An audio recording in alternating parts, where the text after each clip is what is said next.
I voted numerous times when I was a senator to spend money to build a barrier to try to prevent illegal immigrants from coming in. Those who enter our country illegally and those who employ them disrespect the rule of law.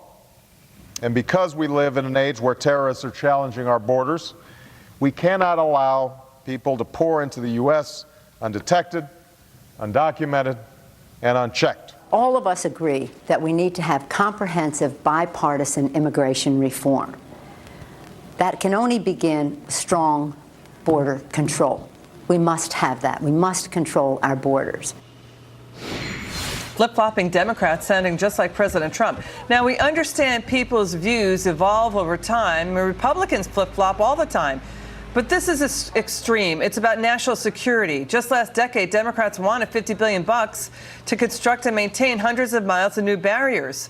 And an update on the border wall, the Trump administration says, no, Bloomberg got it wrong. The claim was that they built less than 2 miles of border wall, but the president and the White House is saying, no, it's nearly 120 miles of border walls that have been fixed and renovated. Let's bring in Boston Herald radio host Adriana Cohen. Adriana, quite the flip-flops here from the Democrats.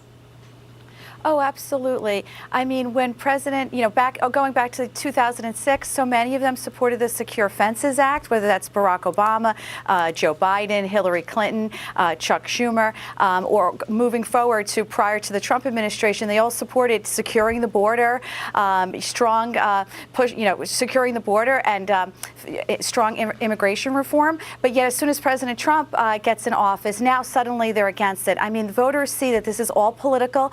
These are just partisans pushing, trying to resist and obstruct the Trump administration, and they're putting our national security at risk. And we've got more video just resurfacing of Chuck Schumer. Listen to this flip-flop.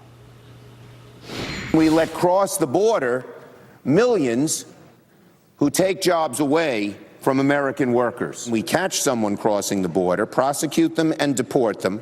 We are solving the crime and punishing the criminal. One of the most effective things we do on the border is turn people back. You don't catch them after they cross the border. They get up to the border and we find them and say, go home. Let's listen now to Joe Biden flip-flopping. Joe Biden, during a 2007 Democrat primary debate, did not like sanctuary cities at all. Watch. I'd like to hear from Senator Biden. Would you allow these cities to ignore the federal law? The reason the cities ignore the federal law is the fact that there is no funding at the federal level to provide for the kind of enforcement at the federal level you need. Part of the problem is you have to have a federal government that can enforce laws. This administration has been fundamentally derelict in not funding any of the requirements that are needed even to enforce the existing law. Would you allow the cities to ignore the federal law? No. You hear that, Adriana?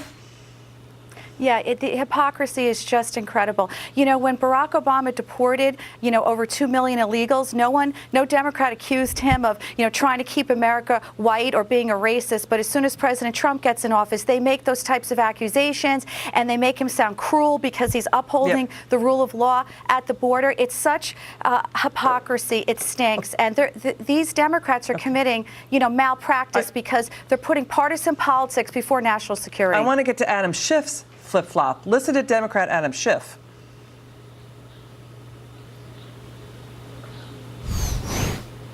Okay, here's the flip-flop. He demanded a crackdown on border problems in 2011, I believe. Check me on that, team. He said basically drugs and guns are pouring over the border. There's illegal trafficking in guns and drugs. Adam Schiff said it's a serious national security and public safety threat, and now he's basically going after President Trump for the same things. Adriana? That's right. And then, just a few months ago, he claimed, Adam Schiff, that, Trump is manufacturing the border crisis when every American knows that's not true. I mean, the customs agents on the ground, the ICE agents, they know it's a real crisis. Our border's being flooded by 5,000 illegal immigrants a day. And so now he's totally flip-flopping when even Jay Johnson, Barack Obama's head of DHS, acknowledges there's a crisis at the border. The equivalent, I think he said Orlando is at the border. That's Jay Johnson. Adriana, thank you so much for joining us. Come back soon. Love having you on. Great to be here. Coming up, House Democrats are disappointed that Robert Mueller is pushing off testifying. No national TV spectacle on the long lines of John Dean, but Democrats say